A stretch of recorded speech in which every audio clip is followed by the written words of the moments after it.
श्रीमद् भागवत गीता के 5वें अध्याय का दूसरा भाग, जहाँ पर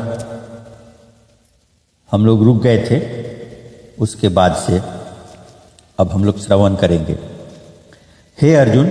वश में है अंतःकरण, जिसके ऐसा सांख्य योग का आचरण करने वाला पुरुष तो निसंदेह न करता हुआ और न करवाता हुआ 9 द्वारों वाले शरीर रूप घर में सब कर्मों को मन से त्याग कर, अर्थात इंद्रियों के अर्थों में बरतती हैं, ऐसे मानता हुआ आनंद पूर्वक सच्चिदानंद घन परमात्मा के स्वरूप में स्थित रहता है। परमेश्वर भी भूत प्राणियों के न कर्तापन को और न कर्मों को तथा न कर्मों के फल के संयोग को वास्तव में रचता है, किंतु परमात्मा के सकाश से प्रकृति ही बरतती है, अर्थात गुण ही गुणों में बरत रहे हैं। सर्वव्यापी परमात्मा न किसी के पाप कर्म को और न किसी के शुभ कर्म को भी ग्रहण करता है, किंतु माया के द्वारा ज्ञान ढका हुआ है, इससे सब जीव मोहित हो रहे हैं। परंतु जिनका वह अंतःकरण का अज्ञान आत्मज्ञान द्वारा नाश हो गया है, उनका वह ज्ञान सूर्य के सदृश उस सच्चिदानंद घन परमात्मा को प्रकाशता है, अर्थात परमात्मा के स्वरूप को साक्षात कराता है। हे अर्जुन, तद्रूप है बुद्धि जिनकी तथा तद्रूप है मन जिनका, और उस सच्चिदानंद घन परमात्मा में ही है निरंतर एक ही भाव से स्थिति जिनकी, ऐसे तत्परायण पुरुष ज्ञान के द्वारा पाप रहित हुए अपुनरावृत्ति को अर्थात परम गति को प्राप्त होते हैं।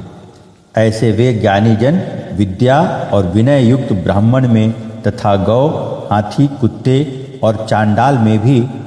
संभाव से देखने वाले ही होते हैं। इसलिए जिनका मन समत्व भाव में स्थित है, उनके द्वारा इस जीवित अवस्था में ही संपूर्ण संसार जीत लिया गया, अर्थात वे जीते हुए ही संसार से मुक्त हैं, क्योंकि सच्चिदानंद घन परमात्मा निर्दोष और सम है। इससे वे सच्चिदानंद घन परमात्मा में ही स्थित हैं। जो पुरुष प्रिय को अर्थात जिसको लोग प्रिय समझते हैं, उसको प्राप्त होकर हर्षित नहीं हो, और अप्रिय को अर्थात जिसको लोग अप्रिय समझते हैं, उसको प्राप्त होकर उद्वेगवान न हो, ऐसा स्थिर बुद्धि संशय रहित ब्रह्मवेत्ता पुरुष सच्चिदानंद घन परब्रह्म परमात्मा में एक ही भाव से नित्य स्थित है। बाहर के विषयों में अर्थात सांसारिक भोगों में आसक्ति रहित अंतःकरण वाला पुरुष अंतःकरण में जो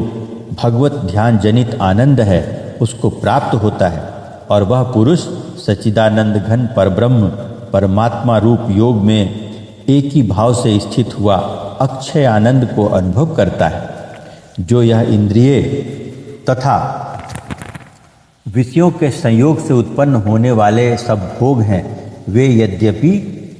विषयी पुरुषों को सुख रूप भासते हैं, तो भी निसंदेह दुख के ही हेतु हैं और आदि अंत वाले अर्थात अनित्य हैं। इसलिए हे अर्जुन, बुद्धिमान विवेकी पुरुष उनमें नहीं रमता। जो मनुष्य शरीर के नाश होने से पहले ही काम और क्रोध से उत्पन्न हुए वेग को सहन करने में समर्थ है, अर्थात काम क्रोध को जिसने सदा के लिए जीत लिया है, वह मनुष्य इस लोक में योगी है और वही सुखी है। जो पुरुष निश्चय करके अंतरात्मा में ही सुख वाला है और आत्मा में ही आराम वाला है, तथा जो आत्मा में ही ज्ञान वाला है, ऐसा वह सच्चिदानंद घन परब्रह्म परमात्मा के साथ एक ही भाव हुआ सांख्य योगी शांत ब्रह्म को प्राप्त होता है। नाश हो गए हैं सब पाप जिनके, तथा ज्ञान करके निवृत्त हो गया है संशय जिनका, और संपूर्ण भूत प्राणियों के हित में है रति जिनकी, एकाग्र हुआ है भगवान के ध्यान में चित्त जिनका, ऐसे ब्रह्मवेत्ता पुरुष शांत परब्रह्म को प्राप्त होते हैं। काम क्रोध से रहित जीते हुए चित्त वाले परब्रह्म परमात्मा का साक्षात्कार किए हुए ज्ञानी पुरुष के लिए सब ओर से शांत परब्रह्म परमात्मा ही प्राप्त है। हे अर्जुन, बाहर के विषय भोगों को न चिंतन करता हुआ बाहर ही त्याग कर और नेत्रों की दृष्टि को भ्रिकुटी के बीच में स्थित करके तथा नासिका में विचरण वाले प्राण और अपान वायु को सम करके जीती हुई हैं इंद्रियां, मन और बुद्धि जिसकी, ऐसा जो मोक्ष परायण मुनि इच्छा भय और क्रोध से रहित है वह सदा मुक्त ही है। और हे अर्जुन, मेरा भक्त मेरे को यज्ञ और तपों का भोगने वाला और संपूर्ण लोकों के ईश्वर का भी ईश्वर तथा संपूर्ण भूत प्राणियों का सुहृदय अर्थात स्वार्थ रहित प्रेमी ऐसा तत्व से जानकर शांति को प्राप्त होता है और